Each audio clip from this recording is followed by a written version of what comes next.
pay-per-view week here at AEW, and on AEW Unrestricted, the official podcast of All Elite Wrestling, we are previewing Full Gear 2024. It is this Saturday, November 23rd, 8 p.m. Eastern, live from the Prudential Center in Newark, New Jersey. You can watch traditional pay-per-views, stream on Triller TV or on PPV.com. If you're in the area, want to experience it live in action, see the best wrestle, get your tickets at AEWTix.com. And just a reminder, this podcast is presented by Upper Deck. Collect your favorite wrestlers in the 2024 Upper Deck AEW and start your trading card collection today. Unwrap autograph, memorabilia, premium tech inserts. Visit upperdeck.com to learn more.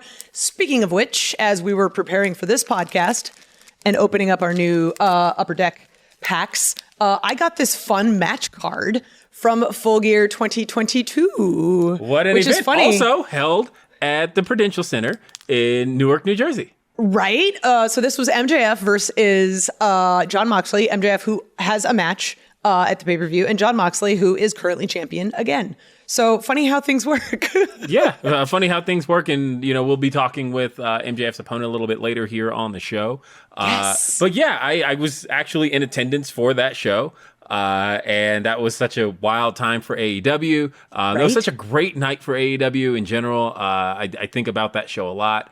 Because I think about the Elite and Death Triangle, and they had such a killer match that night. But in general, just thinking about how that was a history-making moment right there when you think about the fact that MJF became the record-setting, longest-reigning AEW World Champion.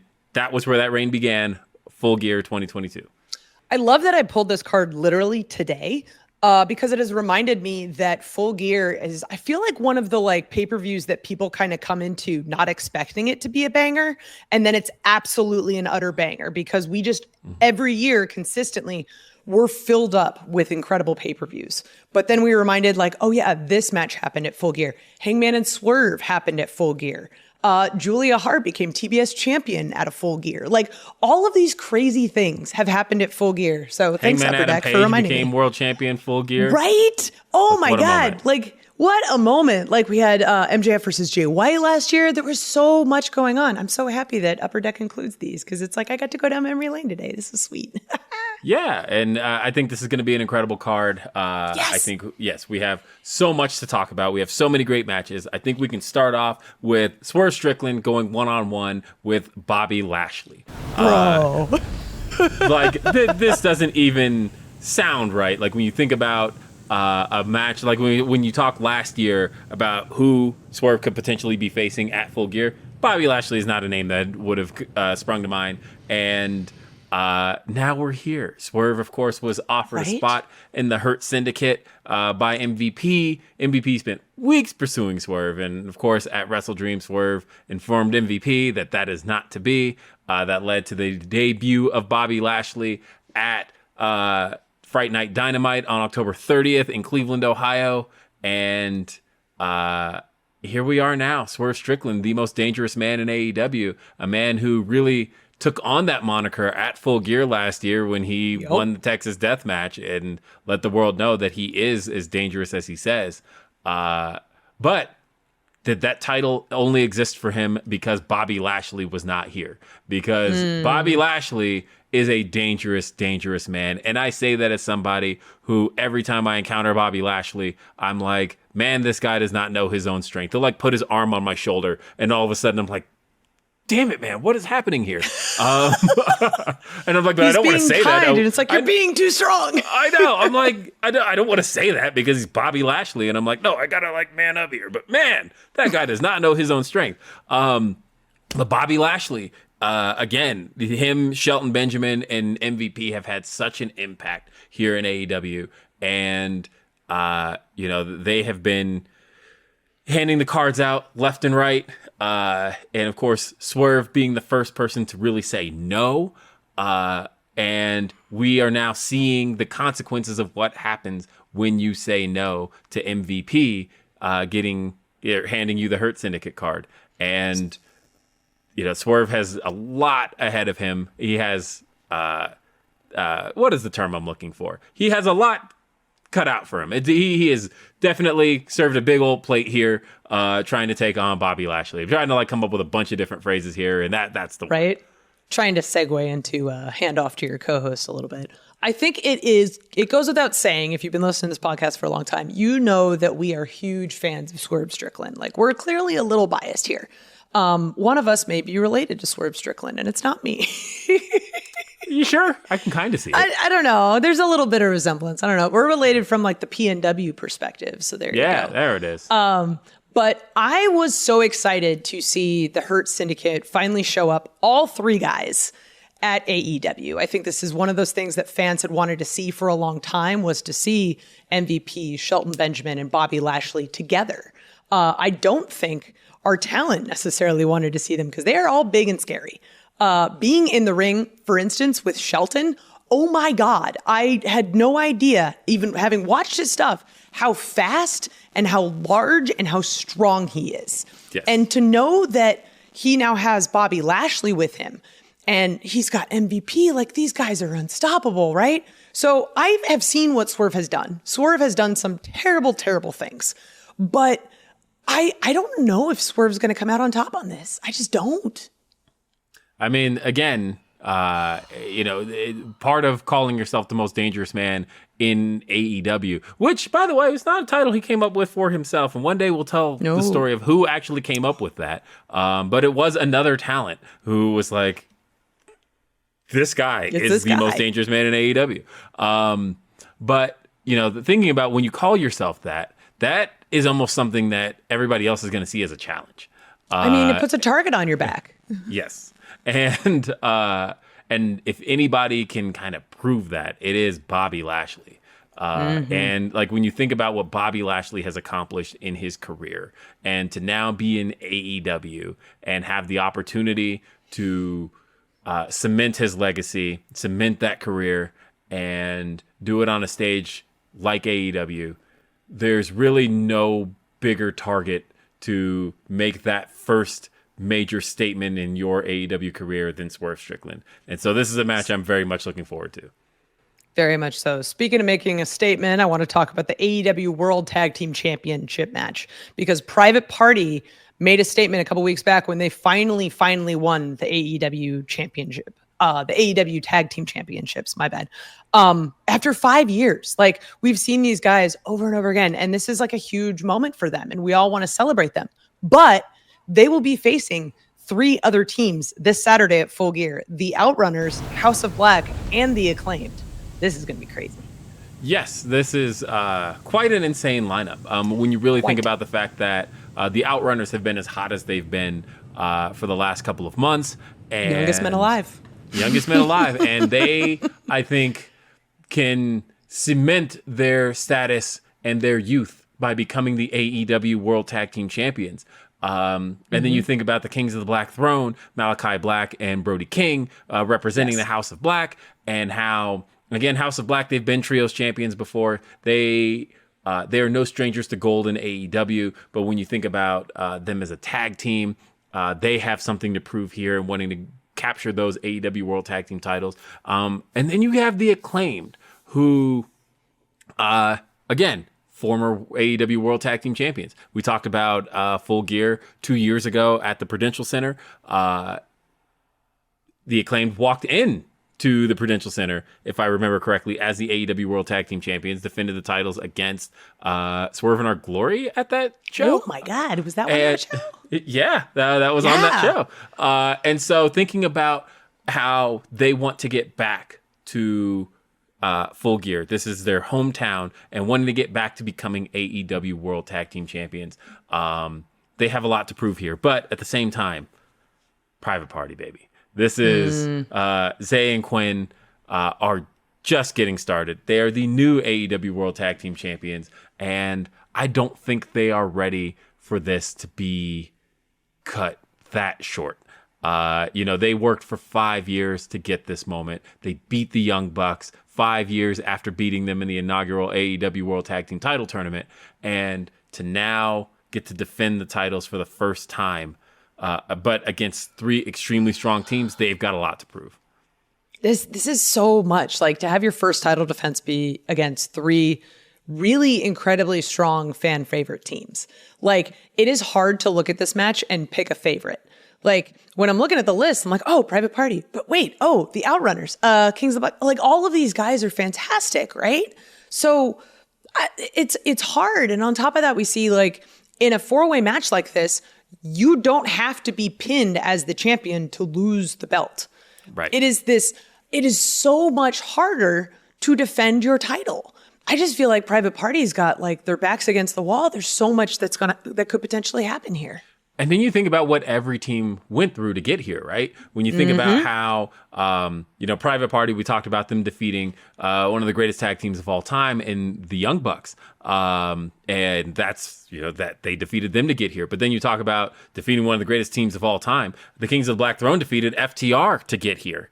And then you talk about how the Outrunners defeated Top Flight, one of the best high-flying tag teams AEW's ever had, to get here. And then you've got the Acclaimed, who defeated LFI to get here. And LFI is one of the toughest forces AEW has. They're accompanied by Jake the Snake Roberts. Like, when you think about all of these teams who had to work their way into this 4-way, and every single one of them has a strong case for walking out as the AEW World Tag Team Champions. But my gut and my heart say that this is Private Party's night. I honestly don't know. Something in me just still wants to see the internet darlings of the Outrunners win this. But to be perfectly honest, all of these tag teams have been putting in the work. I would be happy either way. I'd be a little sad if Private Party lost it and their reign was cut this short. But ultimately, those guys, they've got their moment. They're in the sun. They're great. I love them. I love all these guys.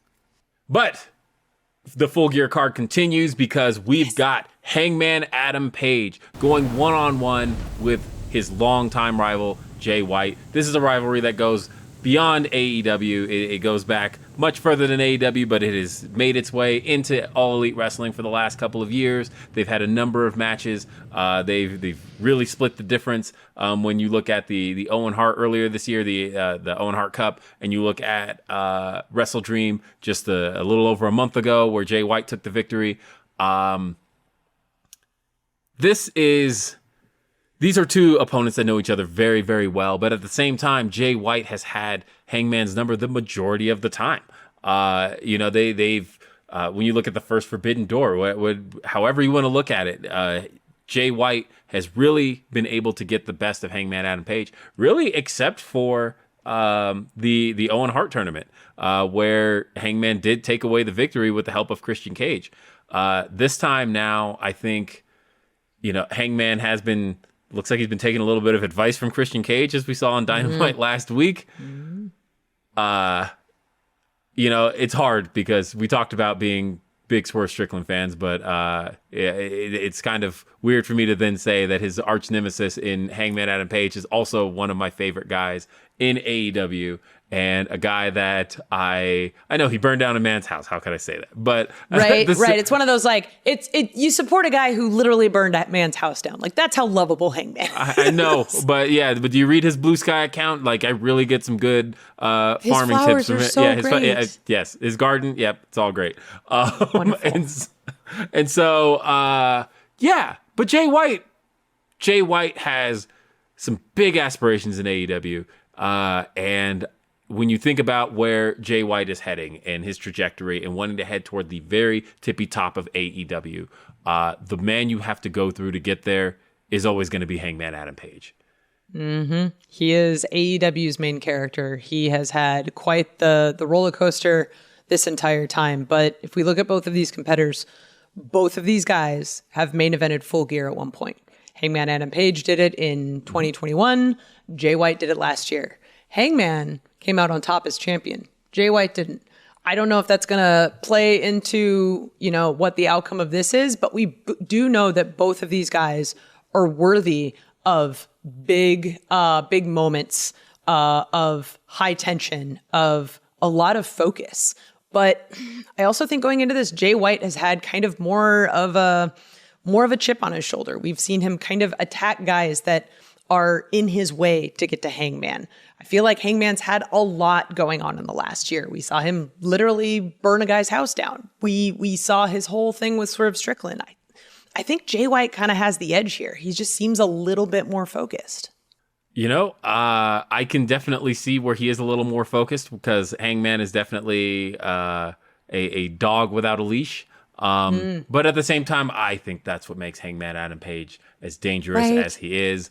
And that is why it makes it very difficult for me to bet against Hangman Adam Page. But again, that's what makes Full Gear so exciting. And we want you to make sure that you catch Full Gear.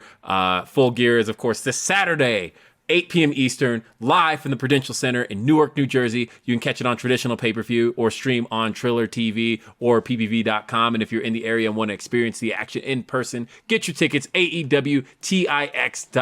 You do not want to miss Full Gear. This is going to be an amazing night, and we still got a great show coming up here. Joining us later is going to be the one and only Roderick Strong as he goes one-on-one with MJF, and we're going to be talking about his match a little bit later. But coming up after the break, we're going to be joined by the challenger for the TBS Championship. Kris Statlander is going to be right here on AEW Unrestricted. Yes! AEW Unrestricted, Will and Aubrey talking about Full Gear this weekend, Saturday, November 23rd at the Prudential Center. And we're talking about all the amazing matches we have. We are joined next by Kris Statlander and Boots to talk about her match. But I heard Boots went to the vet today. We have some exclusive news. Yes, Boots went to the vet today. Got all the little nails trimmed. Nice health-wise, great. Wonderful. Got a little manicure. Yes. We love that. So, little fun fact: when I got Boots, I was told Boots was a boy, and then I had to take Boots in for a little emergency because Boots swallowed a blueberry whole and then couldn't pass it. If we remember the blueberry incident, for those who were around, I do remember the blueberry incident. It was a dark day. Yeah, that's when we found out that Boots was a girl. And then, so for the past 3.5 years, Boots was a girl. But now apparently, I went today, Boots might actually be a boy. So turns out this whole time, we never had to deal with egg binding. And that's probably why, because Boots might actually be a boy. Oh, so, well. That's okay. Still a little Booty, still perfect. Still the most ideal lizard that you could ever. Boots is the best. Yes. Oh my God. Oh, thank you for the kisses, Welcome back Boots. to Unrestricted, Boots. Not everyone has been 2-time guests on Unrestricted, but Boots can confidently say. Boots is a fan favorite. Fan favorite, yes. Very much so. And speaking of which, yes, so are you again. Yay! Oh, kind of.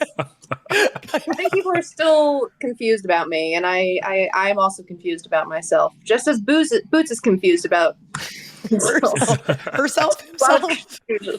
There's a lot of confusion. What I'm not confused about is how amazing Kris Statlander is, how she always brings it at pay-per-views, how she's strong and badass, and how she's going to kill it in the ring with Mercedes Mone this weekend. Mm-hmm. Yeah, that's all true. That's all true statements. Yeah, I think we could just end it right there. That's everything. Right? Just, hey, thanks for joining us on Unrestricted. We talked more about your lizard than your match. No, actually, so this whole rivalry has been really interesting to see because I can't remember the last time somebody accidentally tried to run over someone with a car. Yet you persevere. You're putting up with both Kamille and Mercedes through. That was quite presumptuous, by the way, to say accidentally, but I mean, it was air quotes were implied. Sorry, this is the audio version of the podcast. You did not see me do the air quotes, but yeah. Kris, how are you feeling about all this? I'm feeling more ready than ever to reclaim my throne as the TBS champion. Because as we all know, Full Gear last year, I lost the title, but I never got pinned for the title. Correct. So I feel like, if anything, this past year has really proven that I'm more worthy of a title than ever, especially given the past couple pay-per-views that I've been very lucky to be a part of. And yeah, I think it's about time that I just, someone knocks Mercedes off her high horse, so to speak, because, we all know who the rightful champion should be, and that's me. Well, it is interesting to think about the fact that you did not get pinned in that TBS title match last year in the 3-way between you, Julia Hart, and Sky Blue at Full Gear. We saw Julia Hart walk out as the TBS champion. However, you also never got a return match. You never got a rematch for the TBS championship. That's correct.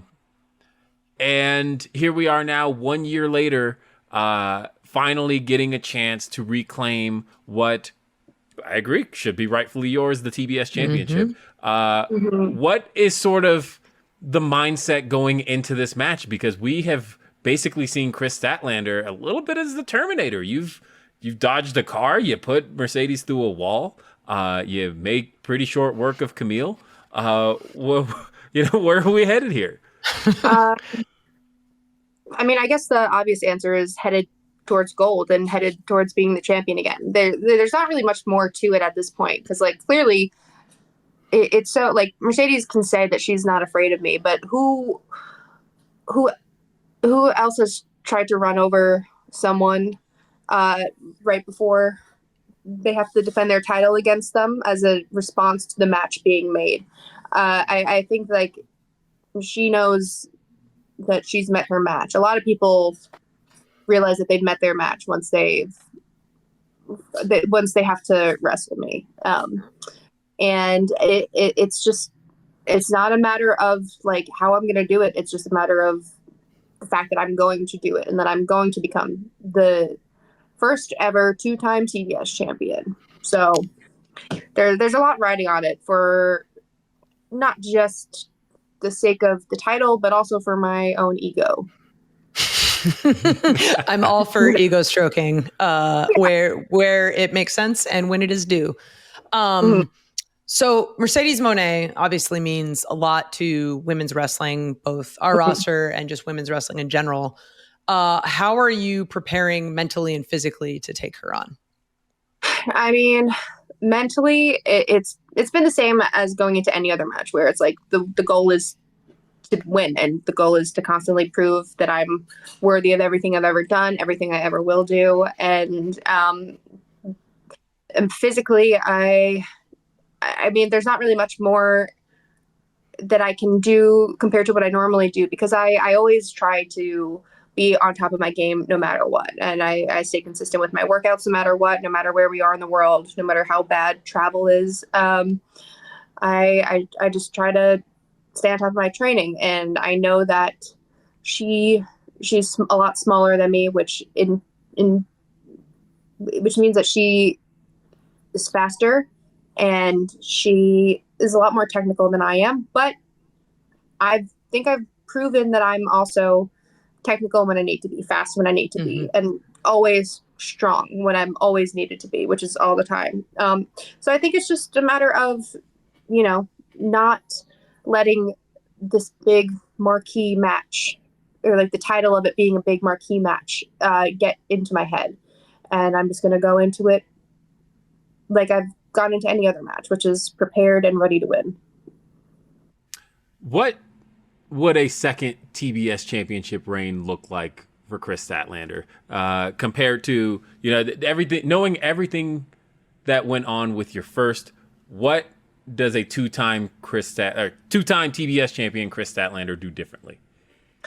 I think I can't be as giving and lenient with the amount of title defenses that I do, because I think people saw that as a weakness, where I was almost wearing yourself down. Exactly. Yeah. I was wrestling every single Dynamite, every single Collision. If I was needed on Rampage, I was on Rampage. So I was wrestling every single show that there was for like 5 weeks straight, which the house shows. You did the house shows. Yo. And the house. Yes, immediately after my second surgery, I was like, put me on the house shows. Let's get right back into it. I was just ready to dive back in. And I think this time I need to make people earn their title shots with me instead of just being so gracious about it. Because again, ultimately it was a 2 against 3, or it was a triple threat match, but it was 2 against 3 for my final match as TBS champion. And the numbers game beat me that time. And the numbers game, just in the long run, just how many people were coming after me because they knew that I was the easy target. They knew that I was the one willing to give out a shot. I just need people to respect me as a champion. Kris, I love you. Kris, you're incredible. I love seeing you wrestle. I love being in the ring when you wrestle. I love when you bring boots to work, by the way. But I'm super, super excited to see you this weekend against Mercedes Mone. Thank you for joining us on this podcast. This was Of awesome. course, anytime.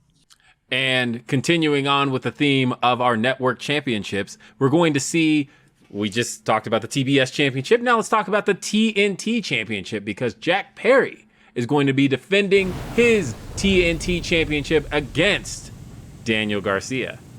This is a match that's been months in the making. We saw these two come face to face at Wrestle Dream after Garcia came to the rescue of Shibata, and now knowing that Jack Perry is going to be putting this title on the line. This is the title that Jack Perry, of course, won back at Forbidden Door, and he's been really one of the stronger champions in keeping himself defending it week in and week out, as Kris just recently talked about.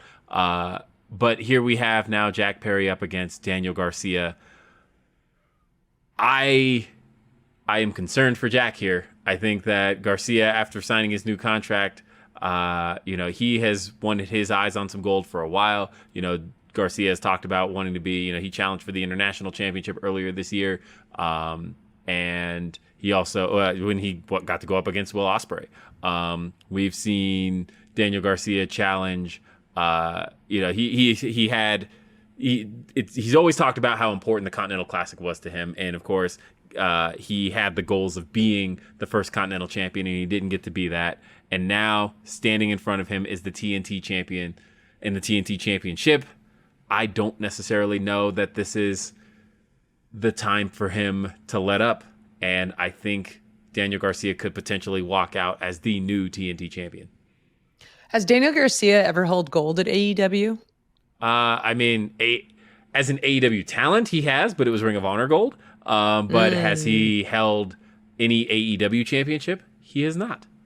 Right. I feel like going into a match sort of with that chip on your shoulder, I know it's something we've talked about frequently, but it is a factor in this match. We've seen Jack Perry give incredible matches over the course of his AEW career. He's a day one guy. We've seen him grow and change and become a better wrestler. We've also seen his arts and craft skills, because the TNT Championship looks really badass. It smells a little bit, though. I will mention that. It's his own design. But, it's interesting to think about the fact that he has been a very strong champion, but one of the things he's had throughout the entirety of this reign has been the Young Bucks at his side, who seem to have gone home and aren't around at the moment. What does that mean for Jack Perry? He doesn't necessarily have that protection with him, and sure, will that be a factor but here? Daniel Garcia has Daddy Magic, which, Daddy Magic is one of those people that we've seen him be so completely supportive of Daniel Garcia from back when they were in the Jericho Appreciation Society. Daddy Magic loves Daniel Garcia. Matter of fact, when you think about, 2.0 and Garcia, they predate the JAS. They've been really tied. That's right. Yeah, they've really been tied together in AEW pretty much since all three of them stepped in. Right? So Jack doesn't have his buddies with him. Daniel Garcia does. It's one thing to say, I'm doing something for the first time. I could potentially be a champion, an AEW champion in AEW for the first time. And you're doing it with someone who has had your back this entire time. I'm pretty certain the only person that loves Daniel Garcia more than Daniel's mom is Daddy Magic. So, yes. That goes a long way. It does. And we also saw the effects of that when Jack Perry decided to put his hands on Daddy Magic last week on Collision. So we shall see how that goes. But, talking about friendships, we have to talk about a friendship torn apart. Because your segues are killing it today, by the way. I just want to point that out. Thank you. Will Ospreay is going one-on-one with his former best friend, Kyle Fletcher. Kyle Fletcher is a guy that I think really has been synonymous with Will Ospreay for a number of years now, going back to, they've always talked about their history together and the pandemic and how close that brought them. But we've seen a new side of Kyle Fletcher these last couple of weeks. We've seen a new look, we've seen a new attitude, and a new goal. And that goal seems to be to destroy Will Ospreay. and cement himself as one of the best wrestlers in the world. But of course, Will Ospreay is never going to back down, no matter who it is. And whether that's against some of the greatest wrestlers in the world or against one of his best friends in Kyle Fletcher. This is going to be something special. This is going to be special, not only from just the quality of wrestling standpoint, because both of these guys are just known to put on bangers, and then put the two of them together and you're going to get banger salad. But both of these guys having the history that they have. Like, we saw Kyle interfere in a match back in, what was it, Wrestle Dream? Yes. Yes, I'm trying to be Will Washington on this podcast and remember all these cool little factoids. He interfered with the match and cost Will Ospreay his title. Like, this is a big deal. We have this guy, Kyle Fletcher, who used to literally live at Will Ospreay's house.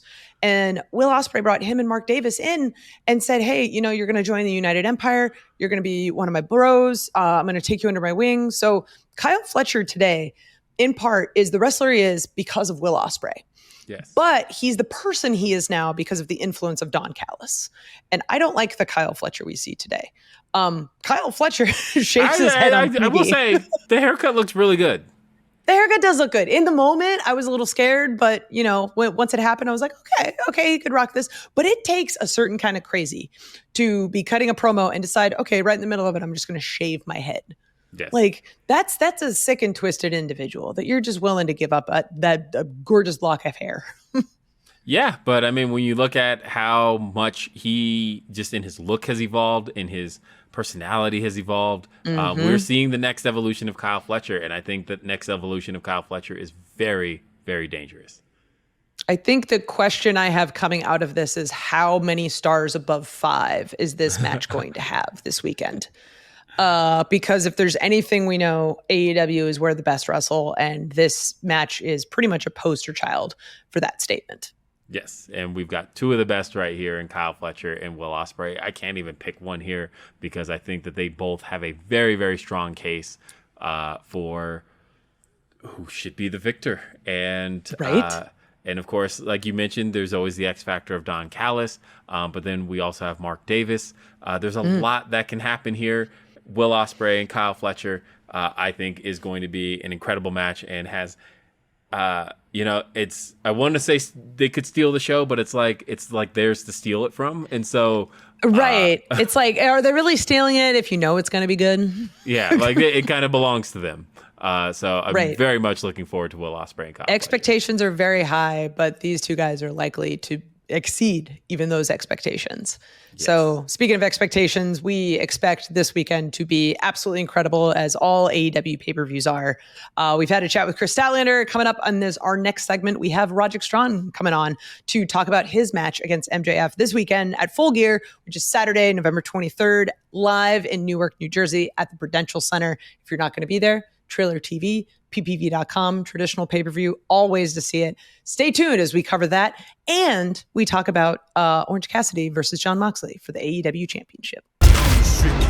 Welcome back to AEW Unrestricted. It's Will Washington, it's Aubrey Edwards, and we're talking about Full Gear live this Saturday night, Prudential Center. You do not want to miss it. It's always one of my favorite events of the year, and I feel like when it comes to the matches at Full Gear, we always bring it to you, and we always bring it to you in a big way, especially when it comes to those matches that you weren't quite expecting, but once they're in front of you, you don't want to turn away from it. And that brings us to our guest here. We've got Roderick Strong, who this Saturday at Full Gear will be going one-on-one with MJF. Yes! Finally. Thanks for being here. Right? Yeah. Thanks for having me. But, oh, man, finally. I can't wait. Yeah, it's one of those things where I think every fan out there kind of had the same thought, which is, this is Adam Cole's time. He's going to get his hands on MJF. That's where this is going. This has to be where it's going. At the very least, it's going to be the three-way, right? And instead, nope. Roderick Strong got the 3 victories. Roderick Strong is going one-on-one with MJF. Talk about kind of what led us in this direction and what it's going to feel like getting your hands on MJF finally. I mean, obviously, if you look at competition, whatever influence Max had on those picks, he made Adam's road the hardest road possible. And not saying that my opponents were easy by any stretch of the imagination, No. but it was one of those where obviously I feel like Max had a plan in his head where he was going to avoid Adam as long as he could, and this was just another step. So, I just kind of feel bad for Max because I don't really think he understands what he's getting himself into. And when that bell rings on Saturday, I'm going to remind him very quickly of who I am and what I can do to him whenever I want. So to be fair, I don't think anyone ever feels bad for Max. So potentially maybe like 2 or 3 seconds, and then we're like, oh, right, it's that guy. That's right, cool. No one's really looking forward to it. I'm looking forward to seeing you completely just 100% punch him in the face on Saturday. Super pumped. What will a victory over MJF mean to you in your career? It would be huge. It's strange to say this. I don't necessarily know if winning is my goal with all of this.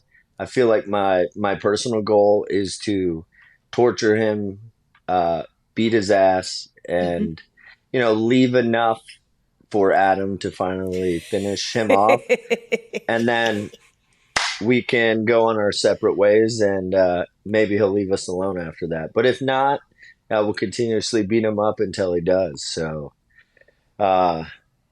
it just feels weird to say I don't care if I win, but I obviously do care because MJF, the name, it is something that he has built, and he really built it in AEW, so he is one of the pillars per se. So that would be big for me. But if I don't win, I just I don't want him leaving that ring the same human.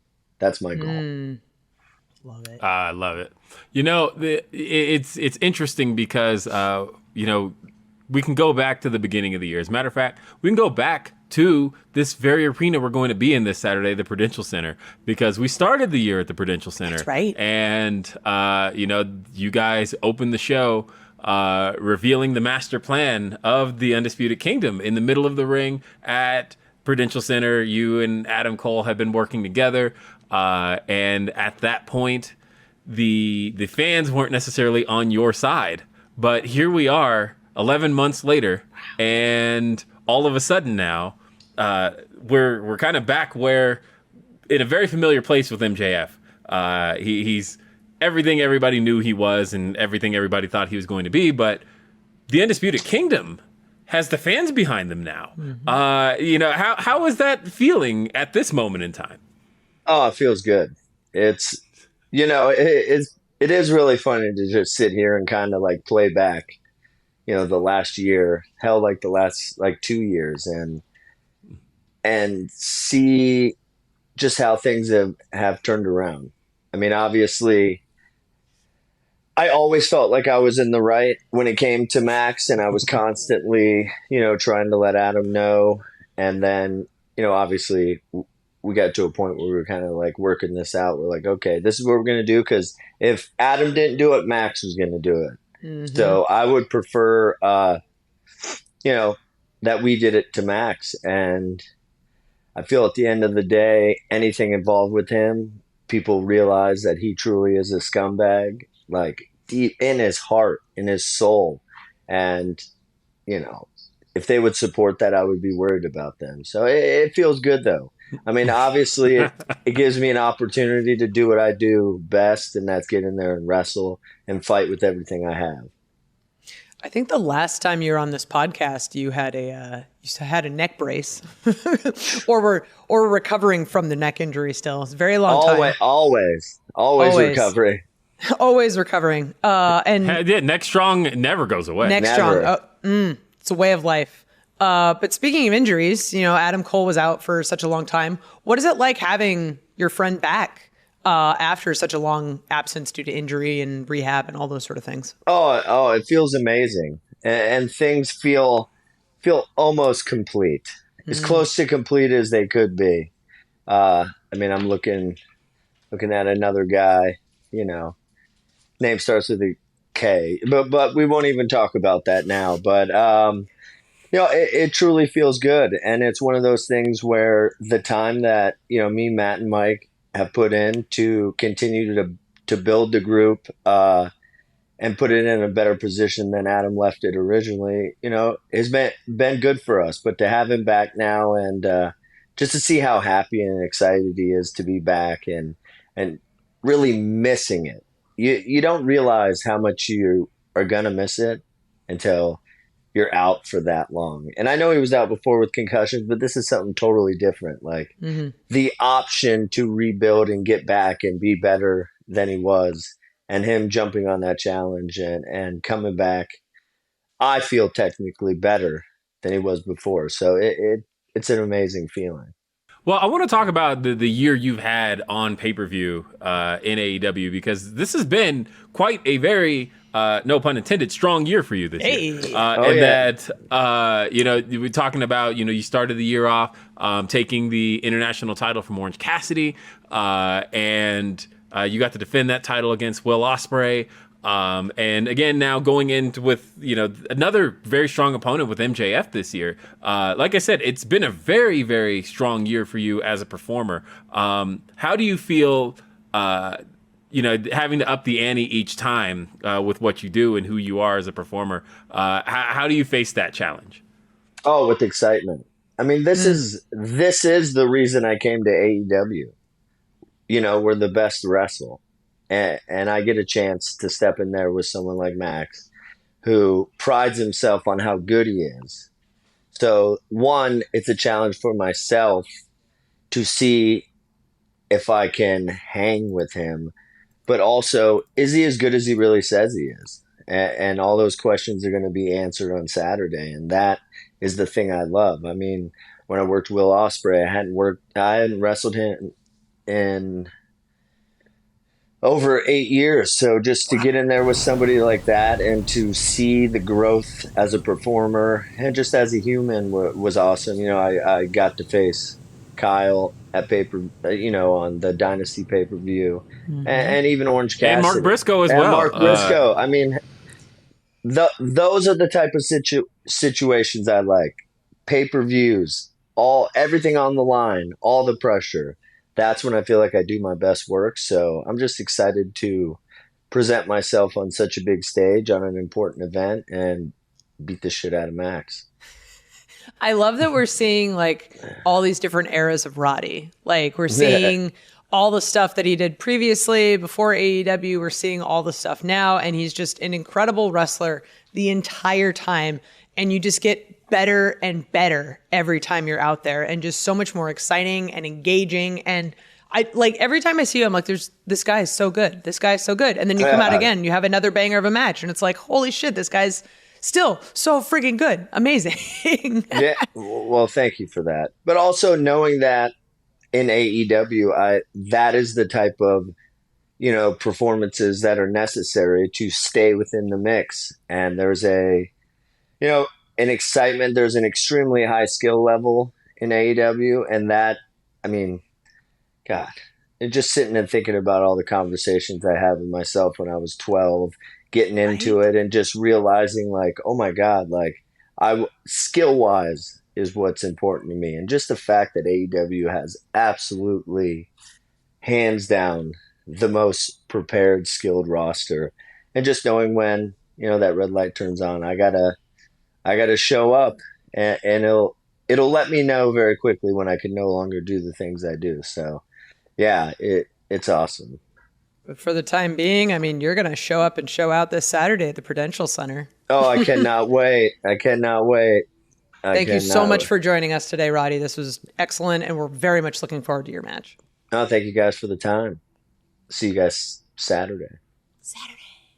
Well, rounding out the card, of course, the AEW World Championship is on the line. AEW World Champion, 4-time record-setting AEW World Champion Jon Moxley will be defending the title against freshly squeezed Orange Cassidy. These two have so much history. Going back, the last year's Full Gear, where Orange Cassidy won back retained, I should say, the AEW International Championship, a title that he had lost to Jon Moxley at All Out last year. But these two have so much history with each other, and to now be competing over the AEW World Championship in very different circumstances. We're talking about a Jon Moxley that has been running roughshod over AEW alongside the Death Riders, and Orange Cassidy reluctantly having to step up for AEW and get his first one-on-one opportunity at the AEW World Championship.